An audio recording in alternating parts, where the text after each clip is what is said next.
Welcome to the this discussion on the Sultans of Shadily sort of chat. I'm joined by Harrison and Second Plague. Yeah, hello, Shadily, brother. hello. What's going on? Oh, I don't know. Hey, I don't know if my sound's working. Doesn't seem to Oh, be. I might have to restart uh, this. no, the sound is working. It is. You can see it on. Yeah, it, Oh, it, it is working. Yep. okay. Channeling your inner Carl with the Boomer. awareness of the technical side. Yeah. Sometimes sometimes it works. Sometimes it fucks up. So I just want to make sure. So I'm Yeah, just gonna double check here. it's working. I just checked. Everything's all good. Oh, you checked the channel? Yep. Okay. Yeah, I got crap internet in my shed where I do this from, so at least for my phone. Oh yeah, it looks like it's all good. I can't tell if the sound's good, but we'll just roll with it. So, anyways, Yep. I'll let you introduce yourself and your position. I mean, I don't know. Okay, so I'm Harrison. I'm a friend of Plague's. I am a college student, majoring in philosophy and math, and that's kind of all there is to know. I guess my position on this sense is that I'm a hard consequentialist, meaning that I think consequentialism is the best moral framework with which to look at society. I accept things like Will McCaskill's moral uncertainty principle and things like moral cluelessness, but I don't think we'll be going into those ideas in this debate today. So suffice it to say, I support hard consequentialism, and I think it's a valid method of moral judgment about the world. I think it's also important to clarify that I don't believe in objective morality. I don't think you can fully cross the Izzat barrier, but at the very least, I think consequentialism is the closest at crossing that gap. Only because I think the assumptions are fairly reasonable, and I think the assumptions are most in line with human nature. But again, I don't think that's the topic of debate. But I think it's just worth noting my position on that. So Okay. yeah. Oh, that's very good. If you got anything else to add, or if you want to interrupt me at any time, feel free. So I think we probably disagree.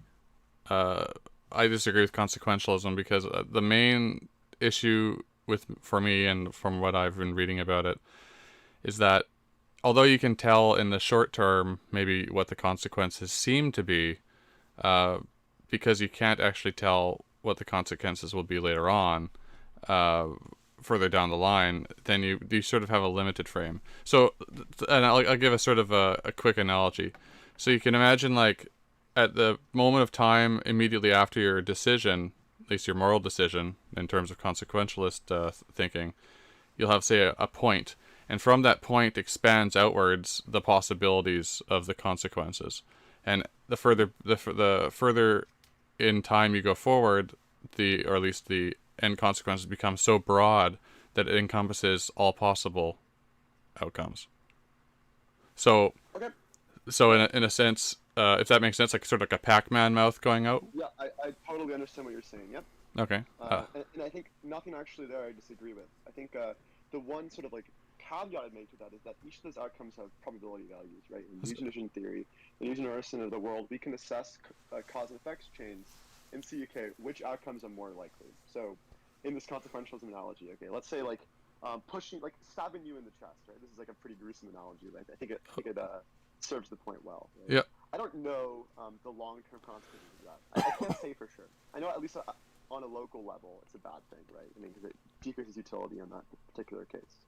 And there possibly are positive cause and effect outcomes that come from that. Let's say, like, you know, me stabbing you in the chest encourages me to like become a Christian and atone all my sins, and Christianity is true, et cetera, et cetera. So there are of course positive butterfly effects that we could imagine from that. But the thing is we need to calibrate the most likely butterfly effects. And so the way we do that is we use priors, right? Okay, we look at cases that are analogous to this one, right? A case in, say, X person stabs Y person in the chest throughout history. We look at all of these cases and say, okay, can we see any positive butterfly effects that are emerging out of those cases, right? Are we seeing like a common that when this event happens, there's like some sort of positive thing down the road? Or could we foresee that as likely in these previous cases? And I think the answer to that is no, and that's why it's bad to stab someone, because I think there are a set of outcomes, and those outcomes are infinite in terms of what could happen from that. But those outcomes don't have equal probability, right? Bad outcomes are more likely than good outcomes from that. in all likelihood, I get put in jail. I can't contribute anything more to society. You're dead. Your family's sad. I'm in jail. My family's sad. I don't do anything more with society. I don't pursue my studies. My life is kind of over. And it's possible that there are positive butterfly effects there. But I think you can say probabilistically they're likely or not. So that's kind of how I would addend to your claim there, or like make an addendum to your claim there. Okay. Do you mind if I respond? Of course, yeah, go for it. Okay. So I understand what you're saying there. But that's sort of like that's a very materialist, I guess, look at morality. So what I would respond with is say, whether you stab me in the chest would depend on what preceded it. So let's say I was threatening you with a gun or something, and then you, as a hero, stab me in the chest before I was able to kill you, right? Or others. I don't interrupt you, but I think we're on different wavelengths here. No, I'm not saying it couldn't be justified. I'm just saying in a moral vacuum, let's say for no reasonable cause to stab you in the chest, right? We're just trying to assess whether or not consequentialism would be a valid framework to analyze this question. Not whether it's valid for me to stab you in the chest, or not whether you can imagine a scenario in which it'd be consequentially valid for me to stab you in the chest. In a moral vacuum, right, excluding all other variables, is this the right thing to do? That's what we're trying to assess here. That's why I wanted to butt in. I think Dylan, I think Plague just unmuted his mic, so maybe he wants to jump in as well. Yeah, just to like preempt a potential shit show, since this is obviously going to go into the realm of like thought experiments and like moral hypotheticals. And I don't think anyone's going to disagree with me, but none of those hypotheticals should involve noncery. Oh yeah, no, no voshing on here. Yeah. Okay. Back to where we were at, right? Okay, so and I think this is the fundamental difference. Is like when it comes to say morality derived from. Here's a similarity. Let's say this. So you're talking about you look at past experiences with certain say stimuli, right? And whether they're good or bad or utilitarian. Yeah. But if you look at where our morality comes from, it doesn't come from a vacuum either. It comes from like say species or societal or the human condition and our experience over time. I hate interrupting you over and over again, but I just want to clarify. So are we no longer asking the question of whether or not consequentialism works, or are we now moving it to whether or not it's the best system of moral framework? I'm just kind of discussing as I'm just well, at the title of the stream I put like a discussion or whatever, or conversation. So I just want to clarify where we're at in the discussion. So do you at least agree that it's probabilistically negatively consequential that when I stab you in the chest, me stabbing you in the chest is probabilistically going to have negative consequences overall. Do you agree with that? Depends. Like if you're doing it, if you're doing it for no reason or whatever. Yeah. Then it's probably bad. Yeah. Okay. Great. So just under a consequentialist framework, you agree that we can claim that's probably bad. Okay. Great. So now we're moving on to. But one thing we have to then assume that people are neutral or good, I guess, if that's a bad thing, right? Well, I guess. What do you mean by that?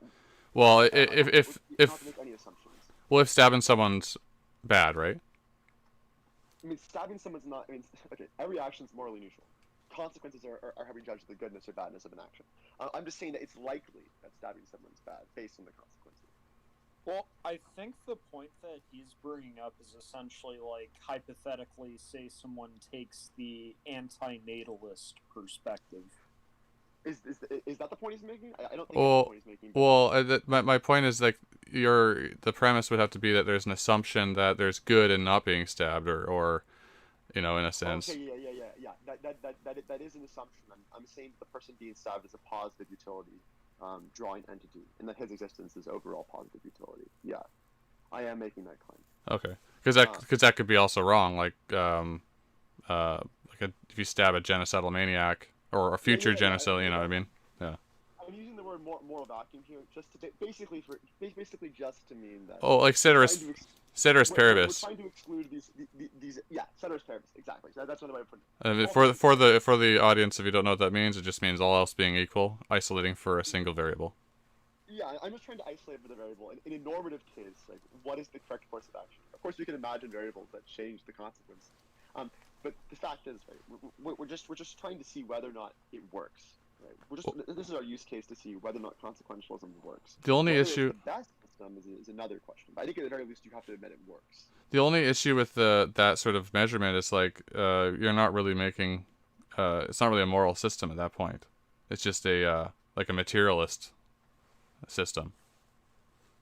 I guess I guess that depends on how we define moral system. I haven't taken any I haven't taken any meta ethics classes yet, so I don't know what the official definition is. But there is prescriptivism involved there. And as I imagine a moral system, it's like it has prescriptions about what you should do, and so it does seem to be like a normative ethics system. Because I'm telling you that you shouldn't stab people, ceteris paribus, right? I'm telling you, you should try to create happiness, ceteris paribus, right? So there are prescriptions there. So to me, that seems like it is a moral system. Right? I mean, I guess it depends. I mean, we can change our definitions here, but I think the way we colloquially define it, there are prescriptions associated with consequentialism. And so to me, like I imagine it as a moral system.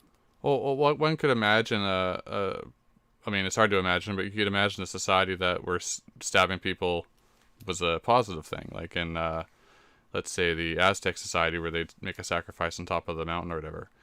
Ceteris paribus, the act of stabbing was considered positive. It was considered positive. What was it actually positive? Right? I mean, what was it actually? I mean, I don't know. Well, they thought it was to renew to honor the sun god or something like that, right? Like, no, I'm not. So, I mean, in a model where they're right, it would be the correct course of action under my model. I think they're wrong, so ergo, it's the bad course of action. Well, so but here's the thing: why do you think it's wrong, and they think it's right? Well, okay, because I think I have a more sophisticated model of reality, right? So in their model of reality, so just assessing it purely consequentially. The Aztecs didn't engage in consequentialism, but I'm just going to imagine it from a consequentialist perspective, right?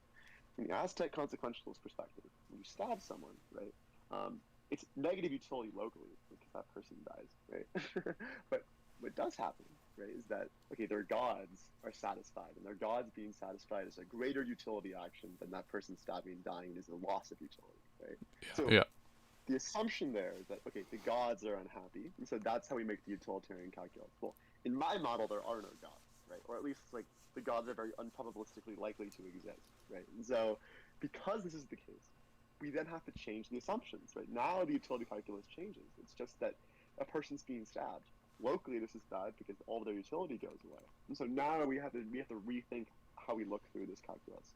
Because it's not a question of consequentialism not being effective. It's just that as we add more variables to our calculus, or as we add more variables to our consequentialist framework, it shifts the outcomes, right? We're squeezing all these possible consequences into a probability distribution.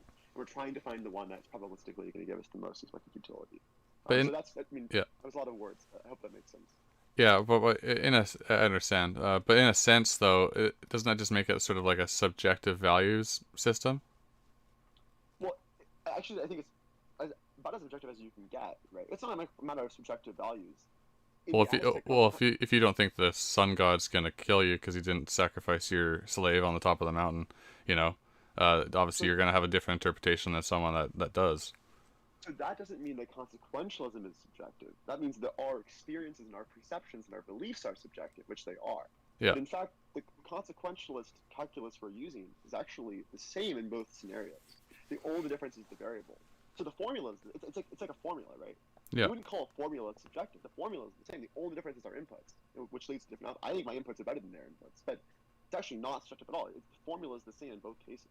So I'm not changing the formula at all in the Aztec case. Our formulas are the same. It's just that they are using different inputs to reach different outputs that I think are improperly came up with or improperly formed. Mm-hmm. Well, what I've been thinking is like, I had this. I was trying to think of an example of where something could seem totally fine. Like, let's say, for example, I'm just going to use this example, not that I'm trying to make any moral judgments, so just anybody listening. But let's say the introduction of gay marriage, right? I'm not saying I believe this, but let's say the introduction of gay marriage causes the collapse of Western civilization. Yeah. But you don't know that because we're not there yet. I don't know it. I can apply probability value to it based on cause and effect statements. You could, yeah, but let's say it's so far out that you're dead. It's like it takes 200 years for it to work itself out. I would still care about. I mean, we can still account for that probabilistically. Basically, as you get farther off, this is just the way stats work, right? This is just the way we imagine statistically. The data gets more and more noisy because more and more variables are involved. Well, the But the if you have Pac-Man mouth goes wider. Yeah, exactly, right. Your margin of error bars grow wider. But in theory, if your model is properly calibrated, right, this is what less wrong and all Bayesians try to do, right? If your model is properly calibrated, you're actually accounting for all of this. So my hope is, and I don't think I do a great job, I don't do a perfect job at this, of course. This is the whole concept of decision theory, right? Is to create a model that does our best to account for these really, really, really long-term effects. Me, as a long-termist utilitarian, I'm actually really interested in those long-term effects. That's actually what I care about most, but that's a separate question. So, Well, yeah, I mean, so now let's say that you could account for all the different changes over time. yeah, Like you have some sort of like godlike I have a perfect prescience. model, right? Yeah, Perfect. you have a perfect Okay. model. But wouldn't that would mean a couple things. One, you'd have to somehow account for the co-interactions of all the parties involved over time, which Yeah, it's impossible to have a perfect model. You can't do it. There's too many yeah. variables. So This is why we have uncertainty. so then you have the religious model, or let's call it the maybe traditional Abrahamic religion, maybe model. Um, so you have like say gay marriage is wrong. We just don't do that, right? Yeah. And that prevents Western civilization from collapsing on its I mean, own. On decision its theory own. does lead to Western Oh, civilization sure, collapsing, sure. which Yeah. which we'd have to apply a probability value to, and then we decide whether or not that's a good rule to implement. I'm not against blanket statements, right? No, no. I don't. I'm just saying like the religious thing would say that just blanket. They wouldn't have Yeah, to do all the calculation. But yeah. what I want to know is why do you think that they don't do the calculation, or what's the mechanism where they don't have to do this? Like how can they avoid that and still make this pronouncement with high confidence? Well, I think they can't. I think they're making a mistake by doing that.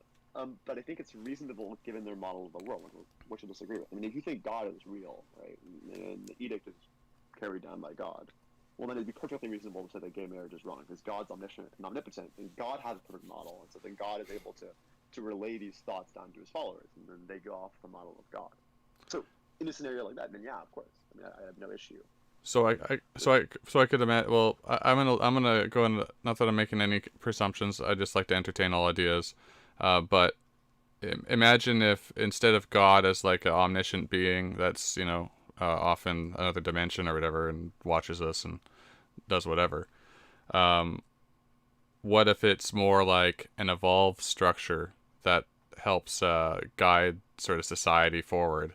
Well, It's sort of like basically, an a super embodiment. AI.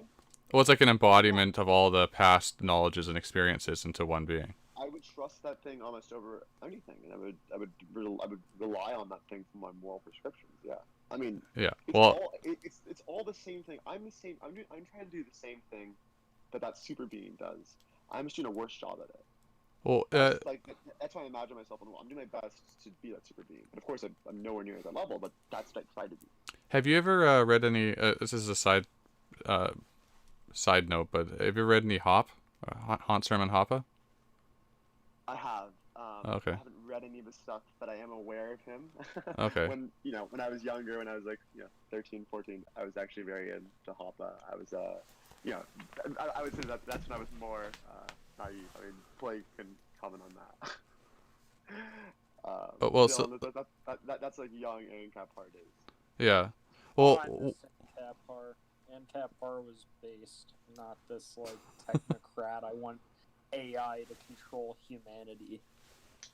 in my opinion, that's just gonna be like that's just the socialist idea, but I don't think it can happen. No, not at all. I'm not a socialist. But anyway. Yeah. Oh, I'm not saying you are. We can stay on topic.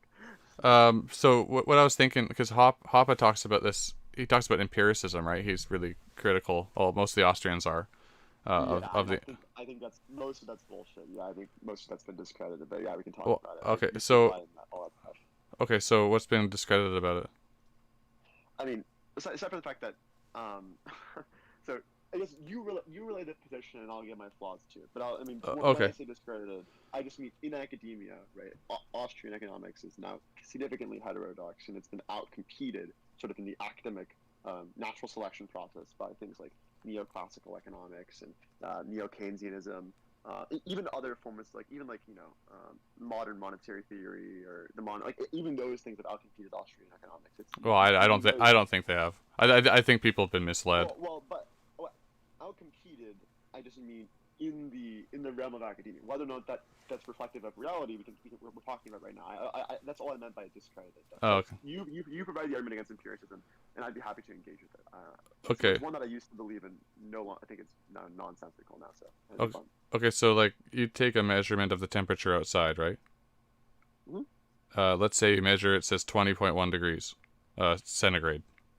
I'm Canadian, so 20.1 degrees centigrade. What does that mean? It means the temperature. I mean, I honestly. Oh, sorry. Let me add one more thing. So you went outside at exactly 9 p.m. and you measured it's 20.1 degrees centigrade. What does that tell you? I mean, it's all relative. It's just relative to your reference point. But in my world, I'd consider that to be like just normal weather. Well, it would just be a data point, right? Yeah, it's a data point. Okay, so then normal weather. So then you go out at 10 and you measure and it's exactly the same temperature. Mm-hmm. And then you keep doing that all night until it's like the next day. You've done 24 measurements, and every single time, for some reason, it's 20.1 degrees centigrade. What can that tell you about the next day? It can provide predictive value about the next day, but you can never make. So in philosophy, we have what's called inductive reasoning and deductive reasoning. You can't make 100% definitive claims based on solely inductive evidence. So the inductive evidence in this case is that past X amount of time, it's been 20.1 degrees Celsius. So probabilistically, based on our inductive evidence, it's likely to be 20.1 degrees Celsius, but we can't say for sure. It easily could be an aberrant day and not be 21.1 degrees Celsius. Yeah. So then you go out and the next day and you repredict. So you made your prediction, right? Mm-hmm. And say what would the prediction be based on that data? I mean, based on those priors, which are a little bit limited. Let's just extend the sample size out to like 1,000 years, right? Well, no, I'm just going for a day. I gotta work within well, if we real. say a day, if we say a day, and you wouldn't actually predict it because that day would be the outlier. So you would not predict it to be 20.1 degrees Celsius. You'd have to extend the sample size out to be more robust. So let's assume it's 1,000 years or. Okay, so you do 1,000. So you're on this weird planet, right? And you do 1,000 years of measurement, and it's always 20.1 degrees centigrade. Yeah, so the next day you'd predict it with a fairly high degree of confidence. I mean, not with a high degree of confidence. So 20.1 degrees. So what is that prediction? What's that prediction based on? It's based on your priors, right? The model you used to predict that was predictive in all those previous cases, and so. Well, no, because you didn't predict before. You just wrote down data points. Well, okay, but the proverbial you did predict, right? Some person in that state predicted. The person doesn't have to exist, but someone used that model to predict previously. Okay, but the truth is though, can you? What does empiricism do? It measures. It takes a measurement, right? You have to measure something for it to be empirical. Yeah, it allows you to assess logical claims using trial and error. Yeah. That's the goal of empiricism.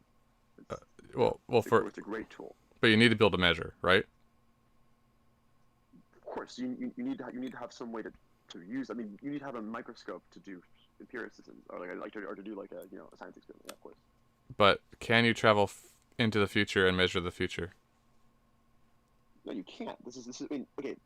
I want to clarify a few things. Empiricism isn't our only tool to see whether or not it would be 20.1 degrees centigrade. We also would use physics and our understanding of particle motion.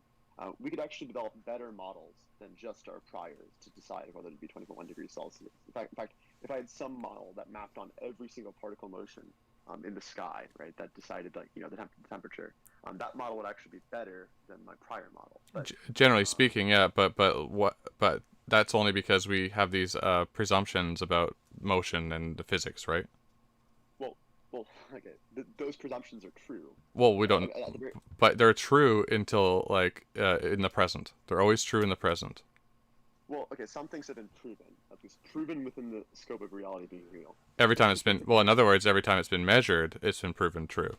No, that's not necessarily true. No, we have in science, like we use equations. So like, let me be in a scenario that I'm a little bit more familiar with. because I'm not a physics expert, so I don't want to speak out of turn here. No, it's fine. The Pythagorean theorem, right? So we can go out and we can measure right triangles in society. You can say, okay, a squared plus b squared, this is generally equal to c squared, right? But this is not our proof. This is the inductive evidence that signals that our proof is correct. And then we go into the math room, and then we actually prove it to be 100% true. It wouldn't be possible for you to disprove a squared plus b squared equals c. Yes, but the thing is, math is logic, right? It's logic based. No. Complicated version of logic. Mathematics is mathematics is based in logic. Like that's its basis. Yeah, but empiricism is not based in logic. It's based in measurement. It's based in measurement to test our logical assumptions. So, for instance, right, this is a good point. Let's go back to that Pythagorean theorem. Let's say we were going outside. Every time we measured a right triangle, we were noticing that a squared plus b squared was equaling 2c squared. This would be an interesting observation. We wouldn't just dismiss it out of hand because our proof indicated otherwise. In fact, this would be good grounds to dismiss or change the proof. Now, I'm doing calculus right now. I'm doing sequencing series. This is actually one of the ways I can tell whether or not I've created the correct series. So here's what I do. I say, okay, I have used my series convergence test, and this may also be gibberish to you, but I hope it's not. I've used my test to see if the series converges. I'm now going to look at the properties of the series and see if the trial and error, right, matches my calculations. If it doesn't, the thing that usually breaks is not the trial and error, although it could. The thing that usually breaks is my calculations. So the empirical evidence not validating my calculations is actually really good grounds for me to reconsider my math and for me to deconstruct my math and look at it more closely. So just because the empiricism isn't the end-all be-all decider doesn't mean it's not a useful tool to test the accuracy of things. I think this is where Austrians get it completely wrong, and this is why I think the ideology is deeply flawed, and why I abandon it. Well, if you did, for example, if you follow like the Austrian logic, right? Yeah. How do you what causes inflation? Like, there's only what's the thing that causes inflation? You tell me. I'm not rusty on this shit. Increase in money supply.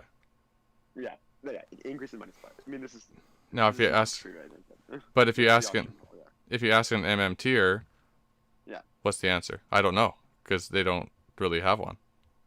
They have all these different theories, but the truth is, when you increase the supply of money, the value of that money goes down, which is inflation. Well, we can imagine scenarios where this is not true, which is where things get really complicated. Like life gets very, very complicated. Prices are very sticky, and so sometimes when you increase the money supply, if one person's hoarding that money supply and that money supply isn't being injected into the market, we're not actually going to see prices change very much because they're sticky. Well, the money supply has to be like consciously realized. If you just of course it has to be consciously realized, and most people in MMT would accept that. I'm not an economics expert, so it's going to be. I got to be careful to not be too out of turn here. But I think, yeah, I mean, in one of the ways we test this assumption is we would look at empiricism, right? I mean, the logic for that seems to follow, right? But people aren't completely rational actors. There are things called Veblen goods, right, where shockingly, when the price goes up, demand goes up, which seems to violate the law of demand. But these goods do exist. Like a Supreme sweater has more demand being valued at $1,000 than it does at $1. And so one of the ways we test whether or not this claim is true, whether the increase in the money supply causes prices to go up, would be to see if that empirically is in line with the evidence. Oh, well, but then you're dealing with like psychology and like, propaganda and stuff, and it becomes so of empiricism. That's the whole point of empiricism. You can't just logically armchair all of those variables. We live in a really, really complicated world with a lot of intersecting minds. I think you could. I think if you isolate for variables and then do a multivariate analysis based on those variables, each separately, you could sort of segregate out each effect, right? You can make imaginary constructions, right? But these imaginary constructions may well not be predictive because you could be excluding another variable that is accounted for in empirical assessment. Kind of in the same way, right? That like perhaps that my series convergence test makes sense given a certain set of variables, right? Like given the series having X amount of properties. I think we're kind of conflating things though, because because calculus and that's like based in math and then logic, not based on empiricism. Like empiricism, you're checking things, but Okay, but economics isn't based in empiricism either. It's based in logic. You would say, well, would say it's based in yeah, empiricism. You'd say, but it's really not. The empiricism is just because we live in a world that is so complicated and there's so many covariant factors. Empiricism is a way for us to well, make general observations about that world. I would say I'd reassess our logical models. I think people miss though like the forest. They miss the trees for the forest when they deal with empiricism when it comes to economics. For example, like the Austrian method will say like, this is true. Like there's a logical truth, and then then what you say is, okay, why didn't it come out the way that the thing said it was true for? And then what you do is you look at the then you look at what happened, and you're like, okay, well, normally. Increasing the money supply would cause inflation, but because the banks just hoarded it all in their underground layers, it didn't become conscious to the consumer, and therefore they didn't make the calculation that caused the prices to go up. That's really important for us to keep in mind. That's why we need empiricism, because the prescriptive claim is incomplete. We need to know how it actually actualizes in the real world. But that's not really but again, that's not really what's happening there. What's happening there is you make a logical truth, and then from there you say, okay, this was what should have happened. What were the effects that caused it not to happen? And then you can then look at that. Well, what the NMTers seem to do is they go, we don't have a logical truth. We're going to look at all these measurements and then come up with something. Well, okay, there's two ways you can think about this. There's inductive and deductive. It's possible, right, that, okay, you can, I think empiricists in economics, again, it's hard, I'm not an economist, would accept that some of those basic claims are true. But it's also possible that there are other laws that you don't become aware of until you study the world around you. So, for instance, something like a Veblen good, the idea of demand increasing as price goes up.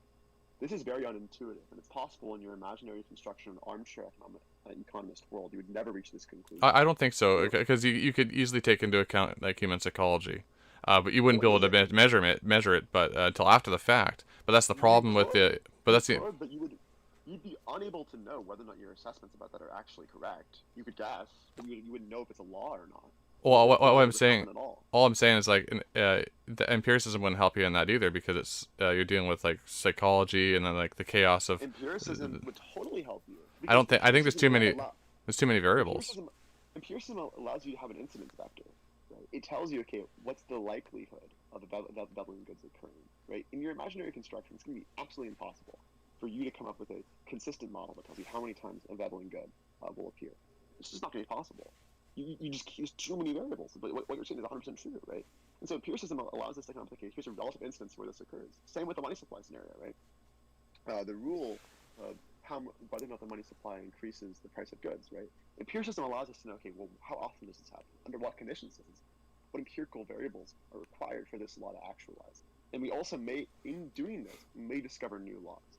So these are important tools and have to be used hand in hand. And I think the math analogy is really useful here. I know you think they're two different things, but it's really the same thing. We're just abstracting further. We're overcomplicating our model. We're making the models more complicated, but we're still engaging in the same practice. This trial and error, this testing of our assumptions, very, very, very useful. Well, that assumes that when you do the tests, each iteration is going to be the same inputs, right? Well, it's not. I mean, this is another point Austrians make. Oh, well, you don't have static conditions. Well, if you have enough tests, right? Ideally, right? If you're doing good data and you're being rigorous with your calculations and you have proper error margins, if you have enough tests, the variance in different conditions should be accounted for, and you should be able to make general rules. So, let's say we're trying to test this price inflation model, right? And I'm looking at 10,000 samples, and I'm seeing that in 9,000 of those samples, or 9,999 samples, as the money supply is going up, price is going up. Okay, it's there's a bunch of different variables, and each of the samples are different, but we're still observing the same law across the samples. That's a really good indicator that law is probably true. Kind of just like in our Pythagorean Theorem case, where it's like I'm measuring these supposed right triangles, and I'm seeing a squared plus b squared equals c squared, almost in every single case, right? Probably a good indication that law is true. Now, it's not. What it's not, inductive evidence isn't logically valid, right? It's possible for all those premises to be true and for your conclusion to be false, but that's where you work in the logic book, or like in the armchair economist book, where you confirm these things with deductive reasoning. So again, inductive, these things need to be worked hand in hand. We are off the topic of consequentialism, but this is a fascinating topic, and I'm happy to engage with it. But yeah, I think we can't be reductive here and dismiss both. I think both the Austrian model, the Austrian theory, I don't know the model, but the Austrian idea of deductively looking through things, and the empirical model are both useful ways to look at reality, and they both work. They both work codependently. It's impossible to make. I don't think it's possible. It's very difficult to make a true model of the world without engaging in both of these variables. Well, I don't think you can really make a true model of the world because, but you could make one of the past, but you couldn't really make one of the future. By true model, I more mean the best model you could make. The best model, or not the best. If your goal is to make as good of a model as possible, the most predictive model possible, working with empiricism and working with logic, you want to have both of these things. That's going to refine your models and make them more predictive. But I actually had something interesting to mention. I think as far as the math example goes, I think there's an example that kind of puts a distinction between something that has like a logical proof behind it and something that is entirely empirical. So are you familiar? Not to interrupt you, but Austrians say that everything that happens in society, every economic thing, has a logical proof behind it. They do accept that. Well, yeah, but I mean, are you familiar with the Collatz conjecture? No idea what that is. So it's essentially this math problem where you start with a number, and like if it's odd or whatever, then you multiply it by something and add something, and if it's even, you know, multiply, subtract something. But essentially, it's kind of this like algorithmic thing, and at every number it's tested for, it takes you to the last three numbers, which at that point loop. Now, theoretically, there's not enough of a argument to argue that must always be the case for every number ever, but people have like empirically I guess tested that into like, I don't know, like hundreds of digit numbers, I think. Yeah, no, not but is there no logical way to prove that it's true? Well, that's the thing. Like, it's a big mind fuck for people who are really into math, because they're trying to figure out ways to like test that more empirically or come up with a logical theory. Kind of like the what I'm aware of is the tree model. You know, like tree 3, tree 4. I've heard things like it's kind of similar to that one. I've heard about it. Yeah. Tree model. Okay, so this is also known as the 3x plus 1 problem. Okay, no, the tree thing is different. Trust me. Well, the thumbnail on this video looks like a tree, so. No, I know it looks like a tree, but trust me, Dylan, it's different. The tree, I only know about the tree thing because I'm obsessed with big things, and like tree 3 is like infinitely, but like effectively infinitely bigger. Tree. Okay. Yeah. I mean, it's like people, we can't. It looks like each tree is infinite, but we don't know that each tree functions infinite, and so then we're trying to figure out if it can be proved or not. But I also think the other thing is that I think the kind of crux of the discussion around empiricism is that Harrison is essentially arguing that in, I guess, the limitation of human understanding and logic, empiricism leads to like kind of a lower resolution perspective that actually takes everything into account, whereas Liquid Swan is kind of pointing out that empiricism necessarily is lacking something. If you just go by pure statistics without like a specific analysis of reasoning behind it, you run into issues of like a bunch of variables overlapped on top of each other that confound each other. Mm-hmm. Need reason. And to be clear, I don't think like the stance you articulated for Liquid Swan isn't in opposition to mine. And there's also another thing I want to point out, which is that in a world where we had perfect logic and we could account for every behavior, I would not use empiricism ever. Right? In a world where I truly knew that was possible, empiricism would be useless. Deductive reasoning is always better than inductive reasoning. It's always better. theoretically we can do it perfectly. I just don't think it's possible. It's Well, too many variables. well, that's the Austrian method, right? Is to isolate for Yeah. very limited variables, and then look at that in isolation, and then keep kind of stacking them up until you get to a point where then you have to compare those variables, and then you say, like for example, right? Let's say you put a bucket of water outside, and it has like maybe an inch of water in the bottom of the bucket, and then you leave it there all day. You come back, and there's another inch in the bucket, right? Well, you didn't add, for example, the water, so somehow you got the more water got added to the bucket, so you can then say, okay, well, all we know is that the bucket went up by an inch. And then we can kind of think about why. And you can do it the opposite way too. Okay, I left the bucket outside and it all evaporated, so now it's empty, or it's empty. You don't know why. Maybe it got knocked over and someone put it back up, for example. Did you follow in? Yeah. Okay. I'm following, but I don't know your argument, but it still does not answer my main complaints. But yeah, you can continue. Okay, so when now you can say, okay, so if you can do empirical measurements, right, and then your empiricism will say, well, the bucket was full, the bucket's empty. What you could say instead is, if you could isolate, say, for the sky, right? So you cover the bucket so no water can get into it, and then you see that it doesn't fill up. Well, then you could say, well, it wasn't rain, for example, right? Well, if it does fill, you mean it does fill up. Well, if you cover it up so it can't fill up with any more water, and then you leave it outside, you know that the rain's not going to get into it as long as you've sealed the bucket. Yeah, that's the reason. Sorry. Yes. It's not going to be rain. Yeah. And if you somehow eliminate all the water hoses from around the area that could reach it, and you didn't let anybody in, then you know that it couldn't be from a hose. Like, no one lifted up the lid, filled it up. So you can kind of come up with ideas just through sort of based on real truth, like from logically, right? I understand that. Yeah. And I think that's a better method of inference when it comes to discovering. I just don't think it's perfect. We can't account for, we can't isolate every variable in our minds. It's not possible, right? So as I was going back to the beveling goods analysis, I mean, you may be able to reason that beveling goods exist, but it'd be impossible for you to reason the incidence of when they exist, how commonly they exist. Because Austrians wouldn't say that would be an impossible phenomenon, because goods and demand and supply, those are completely. It's not that the goods are impossible phenomenon. That's not what I'm saying. I'm saying you totally can. Everything that exists in society is logical. So everything can be reached with logical reasoning, and I don't deny that. I'm just saying there's no way an Austrian could discover how commonly a beveling good would occur, or what exact conditions would a beveling good occur. Well, an Austrian would just say, well, those are just. Austrian would just say they could just be coincidental, right? Like, there's an average of 20 of these goods coming up every year. They don't know that.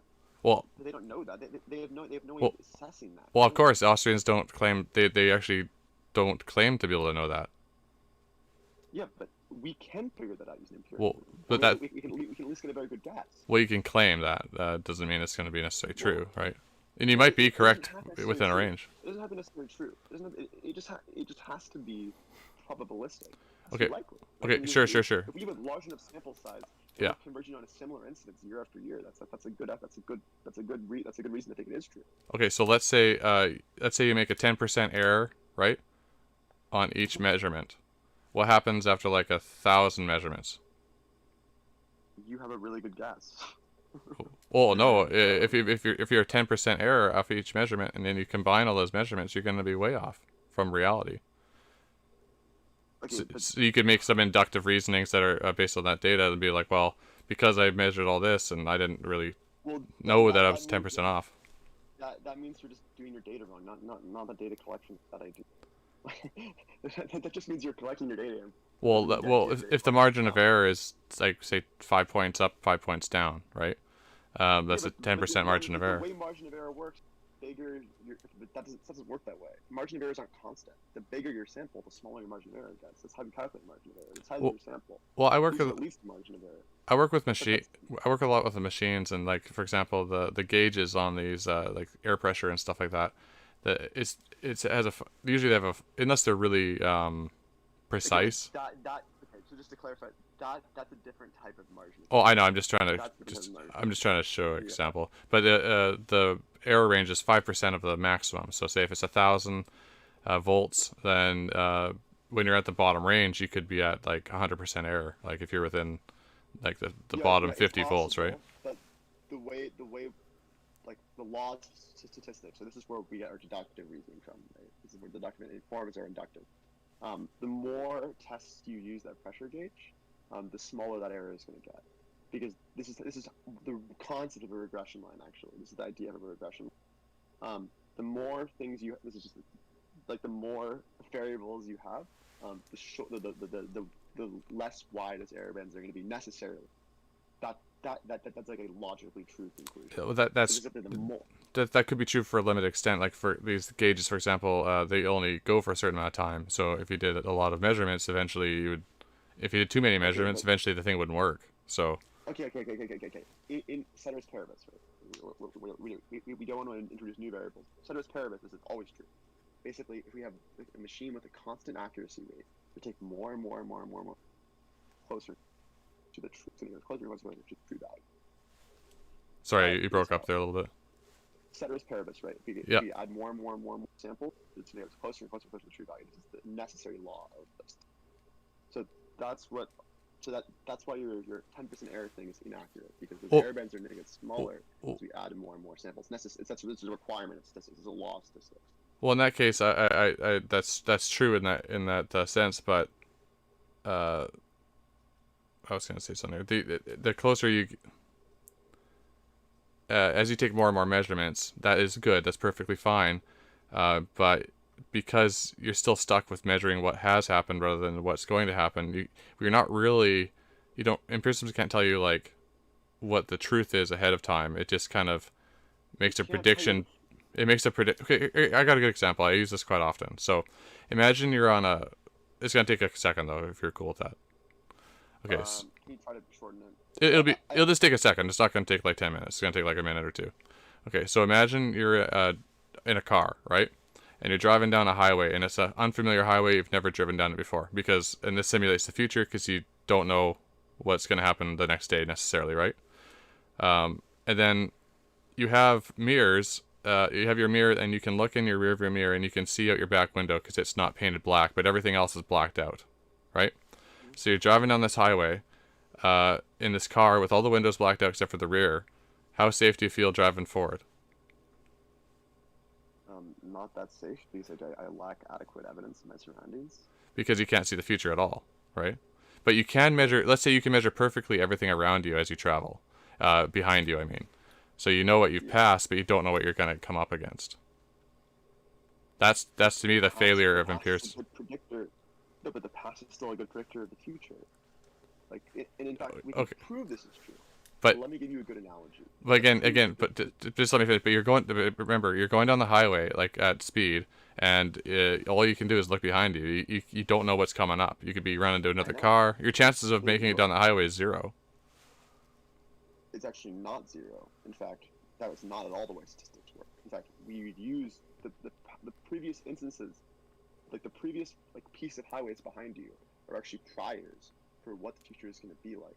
You could develop a actually fairly predictive model just looking at the former half of the highway. And you could get a decent prediction of what the future half of the highway is going to be like. It's not going to be perfect. It's not perfect because you don't have a complete data set. A better data set would be looking at all past highway records, right? So what was the highway yesterday, the day before yesterday, et cetera, et cetera, et cetera. That would be a better data set. But you actually could use, right, the previous, the model of the highway behind you to come up with a rough estimate of how the highway in front of you would be. And the estimate would be better than guessing. It would not be that much better than guessing, but it actually would be better than guessing. Okay. If you think about it, it would make sense. It makes sense. Okay, so get a better estimate. I'm sorry, I have to interrupt you, Harrison, because you're missing something very obvious that it's making your point look weaker, which is that a highway. I know you're going to say, because I'm about to mention this. Yeah. Yeah, which is that a highway, as a matter of 3-dimensional space, is not really the same thing there's not the same causative link there as there is within time. Yeah, right. Like that was why I noted the it. present causes the future, but like one spot on a highway doesn't like cause the next spot on the highway. Yeah, exactly. The cause and effect chain is weaker, although I think it still exists. That's why I said a better data set of looking at past data would be looking at the highway every single day previously. But also, like, look what Swan's point about the margin of error, like, kind of compounding on itself is specifically if you use an empirical model with a margin of error to predict the future. The further you look more into the future, the like wider that margin of error is going to grow. Yeah, of course, and I agree with that. Of course. So here's the question though: how fast would you travel down that highway if the speed was 80 miles an hour? I mean, you'd have to look at previous data sets. Well, no, there's no previous data sets. You've never traveled down this highway before. You can. Then you don't have adequate information to answer the question. That's all Austrians are saying. No, it's not what Austrians are saying. That's all they're saying. Then they're saying stuff that's inadequately representative of reality because you have bad priors. But if you have good priors, you actually could predict what speed you travel down the highway. And this is why Austrianism is just pretty much no longer practiced in modern economic circles, because what would a better prior be? A better prior would be knowing all the previous highway data. So what was the data yesterday? What was the data before yesterday? What was the data before that day? And so on and so forth. But the past isn't the future. For 1,000 days. No, but the past doesn't guarantee the future. It's inductive. Okay, I'll give you an example, right? The sun comes up every morning, right? Mm-hmm. Just because the sun came up yesterday doesn't necessarily mean with 100% logical validity that it's going to come up tomorrow. But it's an indicator that it will. This is the whole concept of probability theory. Priors are what we use to inform our inferences about the future. It's a predictive model, and it's a pretty good predictive model. In fact, it's the basis of almost everything you do. So, I'll give you an example. You see a chair in front of you, right? You're sitting on a chair right now. If you stood up, you would likely sit in that chair again. Now, you don't know with logical fact that chair won't crumble under you, but you have your priors. Well, what are your priors? Whenever you sit in that chair, it usually doesn't crumble, right? And so those priors would inform your next action, which is sitting on the chair. So we use this sort of reasoning all the time. Same thing with the highway, right? The better our priors are, the better we're going to be able to answer what speed you travel down the highway. No, it's never going to be as good. It's never going to be as good as knowing for sure what's in front of you. But the bigger your sample gets of previous data, the closer and closer and closer you are going to get to that. Let me give you another example that proves this point. Okay, a dice. All right. Dice. The true value of a dice is 1/6, right? This is the true value, theoretically, based on the logic, based on our deductive understanding about how a dice works, right? Mm-hmm. Every time I roll a dice, 10 times. Let's say I get each value occurs, I don't know, 1/4. I don't know, the values occur some variance, right? We're not exactly at 1/6, right? Mm-hmm. The more and more I roll that dice, right, the better and better those previous cases are going to be at predicting the true value of 1/6. And so the larger our sample gets, the closer and closer it converges on that true value. So that's the value of empiricism. Now, so if you did that till the end of time, you would predict that it would be almost perfectly 1/6. It would, you can't say for sure, right? Because you basically are converging to 0. So technically, the limit of the probability is 1/6. You use a math term. So yes, it would go. The limit of probability is 1/6, but because it never actually hits, because you can't put infinity in your probability calculator, it doesn't actually hit it. But it gets really, really close. Yeah. Really, really close. This is the same idea. That's called an asymptote. Yeah, there you go. Yeah, it asymptotically approaches 1/6. Yep, there we go. And so just to kind of conclude my point, empiricism and logic, these are two tools we have to reason through arguments, right? Or to reason through the world. They're both very, very useful. They both provide checking points for each other. Logic can be used to make us question our empirical findings. Maybe we're inadequately collecting our data. Empiricism can be used to challenge our logical findings. Maybe we are missing a variable in our logic. Both of these things are really, really, really useful tools, and they're the core of inference. They're the core of inference. They're useful in every field. Economics is notwithstanding. It works in math. It works in psychology. It works in sociology. It works in everything to varying degrees of accuracy. The more variables you have, the less valuable empiricism gets. But it's a gradient of value. It's not 0 or 1. It's not a binary game.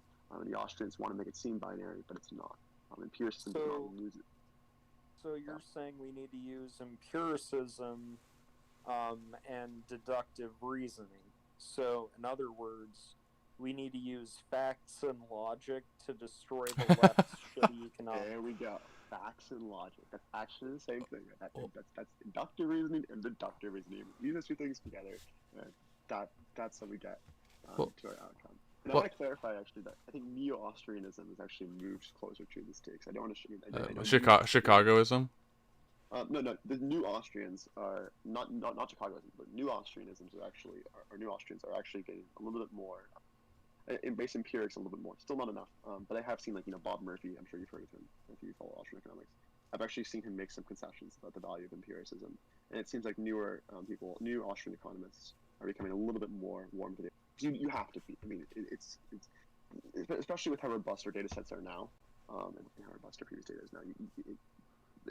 You can't deny its use case. Yeah, honestly.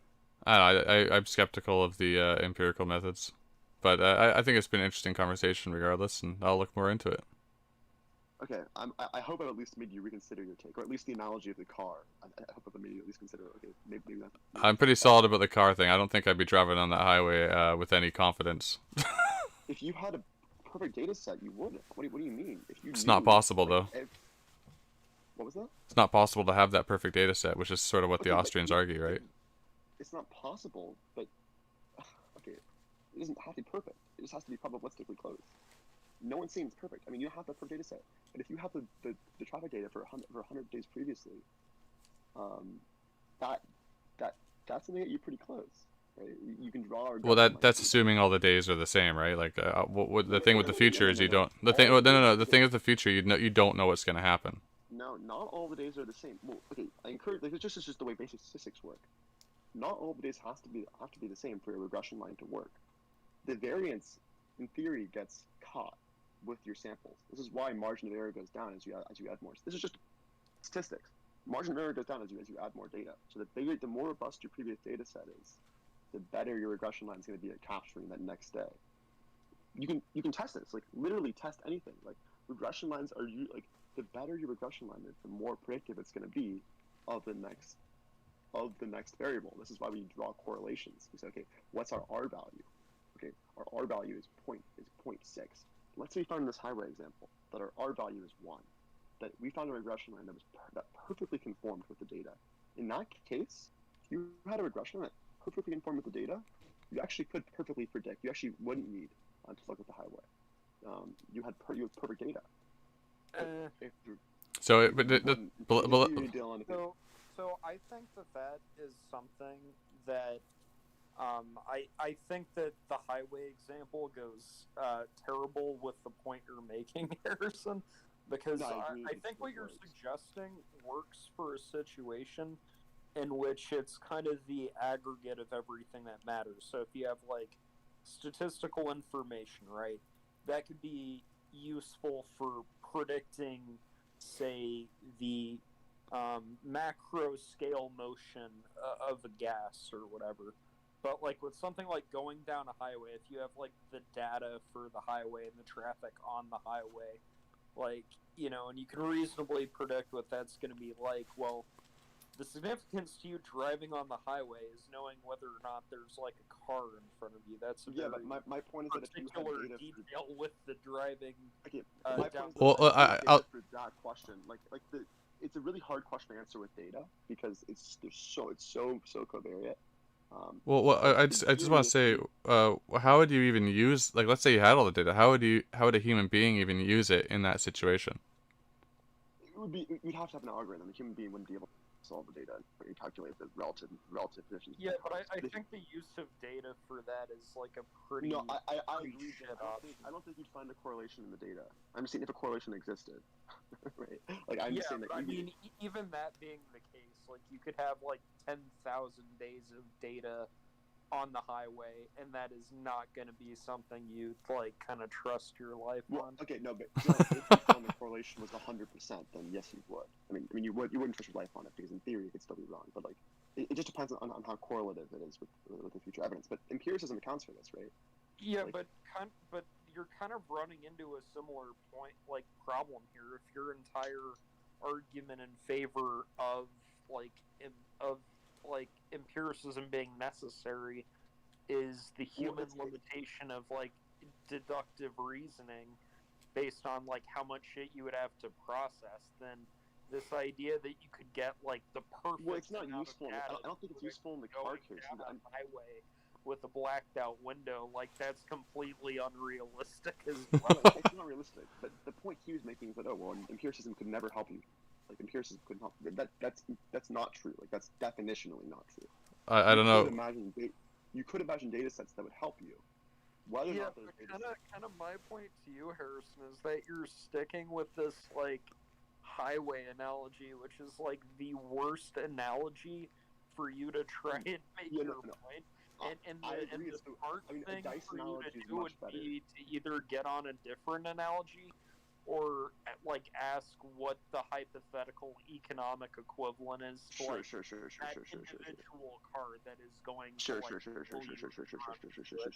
So I think Dylan's right. I think I'm getting a little too fixated on the highway analogy. The point of me continuing the highway analogy is just to illustrate the point that even in this case, empiricism has utility. Even if you found your data set had no pattern, well then empiricism would still have utility, because then it would tell you that there's no way for me to use a past data set to predict what I should do in this case, right? Well, I think the thing is the reason I use this analogy is because it's the comparison with random chance and then the data are so close, and when it comes to this analogy, it's like one mistake is it. It's one mistake is it. So in terms of random versus the data, there's almost no difference. Yeah, but not all data sets look that way. Not all data sets are random. Well, I'm not saying it's random, but I'm saying just a random number generator would be almost equivalent to even if you had good data. But that just shows the value of empiricism, because empiricism tells you in that case, it's not useful in answering this question because there's no priors. Whatever. I mean, there are good priors, but no data set about previous highway data isn't a great prior. Right? I'm sorry, that seems like kind of like a weak answer. Like even here, empiricism is useful because it'll tell you that you can't use empiricism. That is totally true. Like that's the whole point. Like that's kind of self-defeating though. No, it's not, John. Because in economics, we have data sets that don't look this way. Like this is a comparison to data. This is a case where it wouldn't be useful. And you have to have something like. So you have to have an example of it not working to have an example of it working. Okay. Well, let me interject just one sec here. So the reason I use the car is because it's less complicated than the market system, but the let's say MMTers suggest that maybe we could say measure the. Horrible. Well, the thing is, the market's much more complicated than this car going down the highway. But the complexity of the system isn't relevant to the value of the empiricism. But it doesn't matter because empiricism still can't make the car drive down the highway without getting in a car accident if the windows are blacked out. Only because this is what I'm saying, Dylan. That's only because your data set in the car case isn't very names. Like it's only because your data set's not predictive. In economics, your data set can easily be predictive.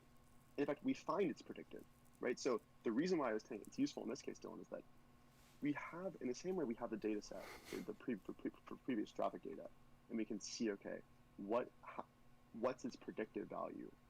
What's the regression line?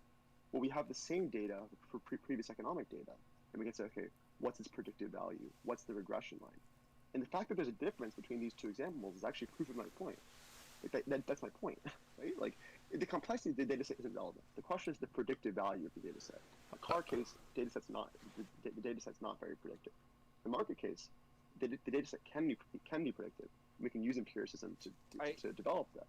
I think it's less about what is predictive and what I guess scale the significant thing is, right? So with economics, you're not going to use data to predict where where each individual dollar bill is going to be, let's say, but you're going to predict in general where large quantities of cash are flowing, right? Yeah, exactly. And that is the important thing in economics, and that's something that statistical data is more useful for. Whereas, again, with the car example, with not crashing into something, you don't particularly care about the general area where a lot of traffic might be at a certain time, which is what the statistical data will get you. You care about where each individual car is relative to, like, your own car as an obstacle. And, Yeah, and exactly. so, like, data is kind of useless there. I think that is kind of the more operative question as opposed to, I guess, the question of the statistic itself. Well, Yeah, my exactly. point would be like the thing with the car is that data doesn't get to you till it's too late, and the same thing with basically any empiricism in terms of What? future prediction, because the data doesn't get to you till you're already at the point where the future's already. By the time you get the data, that's now the past, right? The car analogy is one of the most disanalogous things ever to most empirical cases. Like this doesn't at all apply to the dice analogy or to the economics analogy. Well, you could take all the data from all the highways and all of history, and it still won't have Yeah, but anything to do with the future highway that you're no. not in yet. Well, first off, it easily could. We have to draw a regression line to prove that. But that's only because the nature of the highway data is like super covariant. But the fact that we can answer that question is why empiricism is useful. This isn't the case with everything, right? Like the regression line there isn't very form-fitting, but there are regression lines that are form-fitting, and we can draw those regression lines and see how form-fitting it is, and that tells us the usefulness of the empiricism, right? It's not useful in that case, and empiricism would recognize that. Like empiricists wouldn't say it's useful in that case, or at least they'd have to test it and find out. But in economics, there are cases where we can draw regression lines. Like I don't know what you mean. Like we can, like there are cases where like where we do see it's predictive. Okay, Like so like the if money supply case. but Like if this is true though, like we should have lots and lots of economic data, right? yeah, we do. Yeah, So I agree. So why can't we come up with a model economically that's like stable and then provides for whatever we're trying to do? Like why are things on why do we have housing booms and why do we have those sorts of Because things? politicians are idiots and Biden thinks he can print trillions of dollars. First off, because economic conditions are constantly changing, right? And so it means that there's so much we haven't discovered every law because we live in a very complex world. And in some cases, empiricism is useful, and in some cases, we have something that's like the car case where empiricism isn't useful, and we have to use logic. We haven't discovered everything, and economics is a very young field. It's like comparative to math, it's like the way math was like 1,000 years ago. That's what economists generally say. So our data sets will get more and more robust. Our logic will get stronger and stronger and stronger. But we need to have these two tools to check and balance each other. And you haven't provided any reason for that not being the case, other than saying that some data sets aren't useful, which I would never deny. Some data sets aren't useful. Well, the only real argument that I would have is that you cannot logically measure a future condition. But you literally can. You can't get a guarantee, but you can get a probabilistic assessment. This is the basis of all probability theory. So in the same way that me rolling my dice gives me a really good estimate of what the next roll is going to be. It's the same thing with a good regression line and with a high correlation coefficient. Well, I could predict, for example, like if I gave you 14,000 boxes of Nesquik cereal, you wouldn't eat it all by the end of the week, and that would be like a logical prediction, right? I wouldn't have to measure how much you can eat in a week. Like it's just obvious. You don't have to measure it, but it'd be useful. Not really, because I could still come up with the same conclusion. You're not going to eat it all, right? No. So it's unnecessary. No, it is necessary because why? What if I'm an overeater? What if I literally am a chronic? 14,000 boxes in 1 week. That's like 2,000 boxes a day. Well, there are extreme cases where you don't need. Like, I misheard. I thought you said 14 boxes. I didn't hear 14. Oh, 14,000. I was just trying to be completely over the top, so it'd be impossible to not predict it. In that case, empiricism is not useful. I mean, yeah, it's not useful in that case because the logic tells you all you need to know. But we live in a really complicated world, and so logic doesn't tell you how commonly Veteran goods pop up. Logic doesn't tell you. I mean, it could tell you that, but it would be really hard to know. Logic doesn't tell you how the Well, incidence I'd of the almost say money that's like an supply. arbitrary the goods thing there. It's almost like it doesn't really matter. It's just sort of an arbitrary designation. You know what I mean? What do you mean? Well, just because how do you define that? Like a good's popular despite the fact that it's or sorry, you would sell more if you raised the price on it versus if it was lower price. You would sell more if you raise the price on it versus if it was lower price. Is that Yeah, what, this is, is this that is a, is that what these goods are called? yeah, Veblen Like, goods. Yeah, that's the way yeah. it works. Yeah, How do you say it? Bedouin? Veblen goods. Okay. Uh, so I mean that to me that would just be like an arbitrary thing. Like people make choices and there's trends. So uh, But how do we assess those trends? well Just purely deductively. you can say like, oh well, the Austrians would say they wouldn't be able to because it's just a human psychology, right? Yeah, but you can use previous data to get a good estimate, and that data can be predicted if the data set's good. But that doesn't really tell you much. It tells you maybe there's 5 this year and 4 next year and 20 next year. Like, Yeah, and no. But what if you find a consistent correlation between years and Veblen goods? What if you find that consistently the data is converging around a single value? That's the way correlation works. Not all data sets are random. oh, sure, okay. So let's say there's 5 every year, or 4 every year, something like that. It's like 1 or 2 minus plus, Yeah. right? So So, but that empirically, doesn't really. What's that tell you? It doesn't tell you much. You don't know which one is going to be the item. but then you need new data to figure that one out. You have to look at something else. But it's still very useful. I mean, if we're trying to figure out the general revenue of Veblen goods, knowing how often they occur and knowing they're generally income produced, it's going to be really really helpful. That's a very important statistic. You can't just figure that out deductively. I mean, yeah, again, you could, but it'd be very difficult to do. Well, yeah. Well, like let's say like the Cabbage Patch dolls way back in the day, right? No one predicted that would be a big thing, Yes. but it happened. But I mean, like, what's you just don't I know mean, because there's too many variables. Like, what are those what do razor? you mean? Okay, but there are sets that are predictive. Just because they're out, the very fact that you can identify an outlier doesn't mean that general market trends aren't predictive. I mean, you can look at these models. Like, you can literally see that these models are predicting what's happening. But that says less about the model though than it does more about like just human psychology in general. No, It could that's say about the everything. economic conditions, That just says that human psychology conforms to the model, which means it's a good model.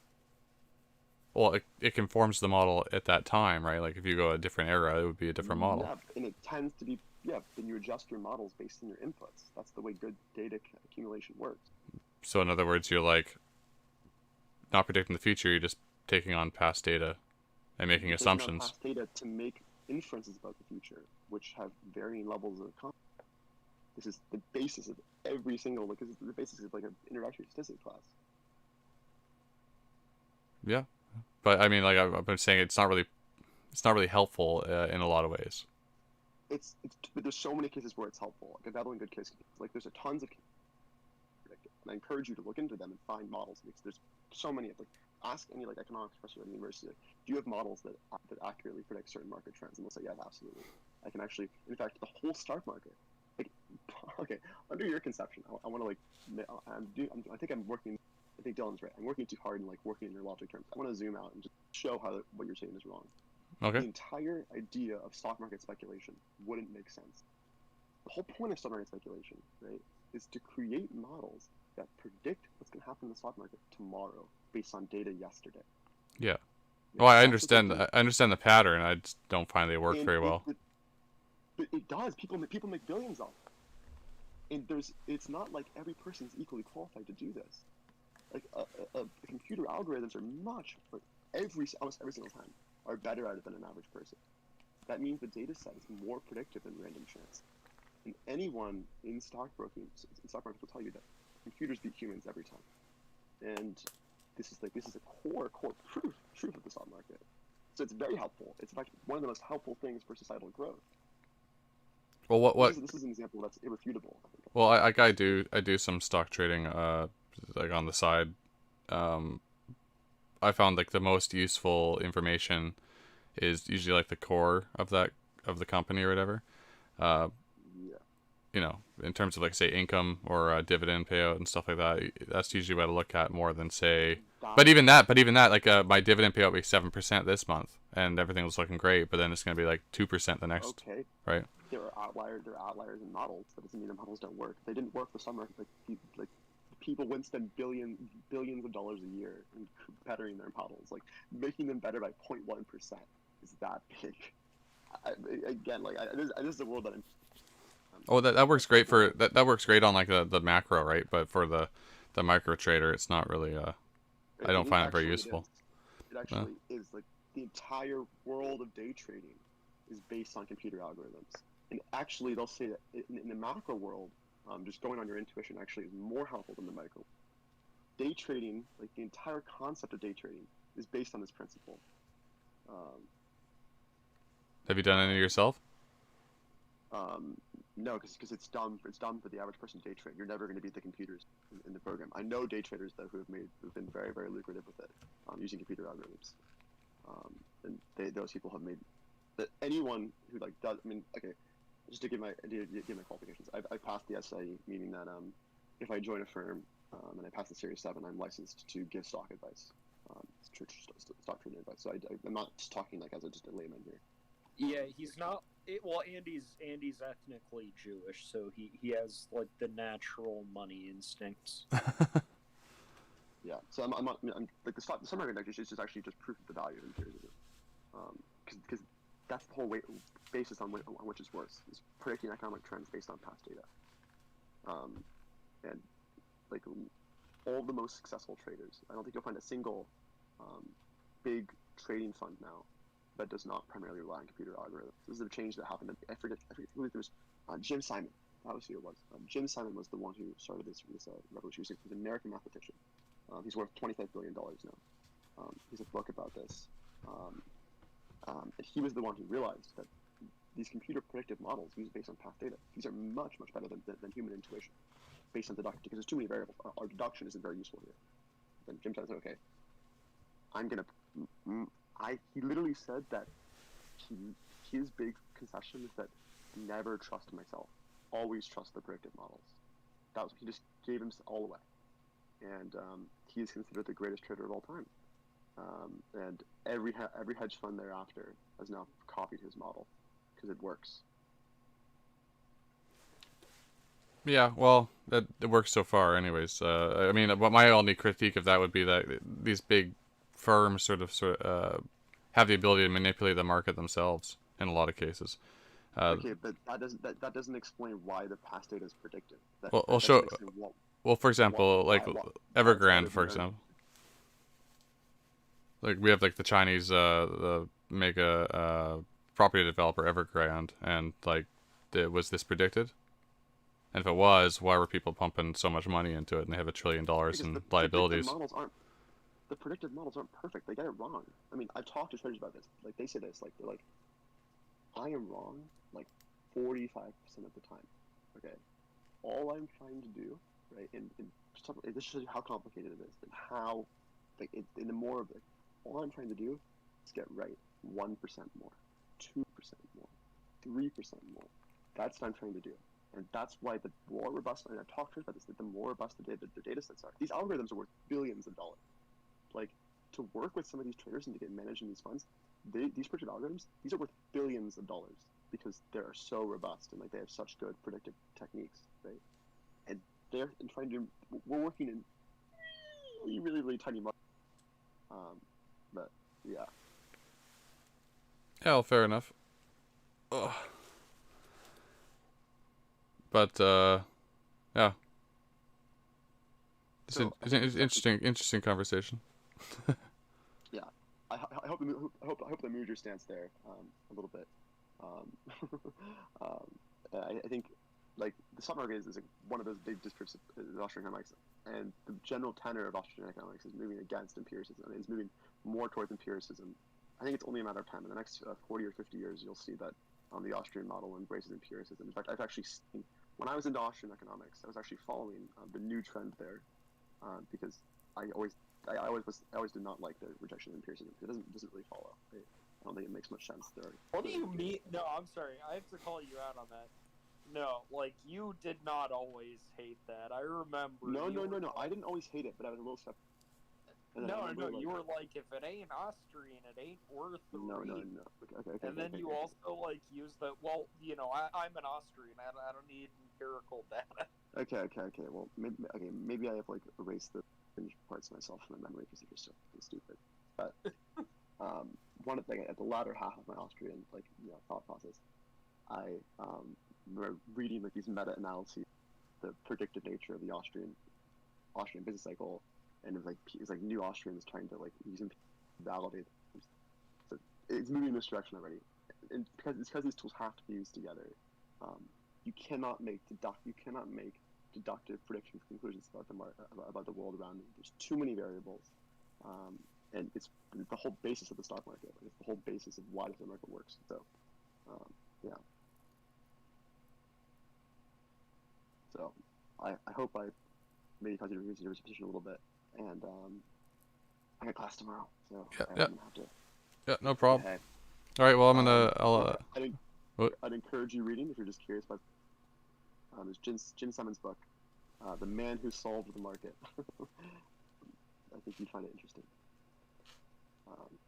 It's all about using predictive models to come up with conjectures about how the market's going to be tomorrow. All right. Well, if I'll recommend you a book as well. Mine Were of Trouble by Peter Kemp. It's very short. Okay. It's about a British guy named Peter Kemp who fought for the nationalist side during the Spanish Civil War. Okay. It's interesting. Cool. All right. All right. Well, nice having a chat with you. Take her easy. I'm chatting with you.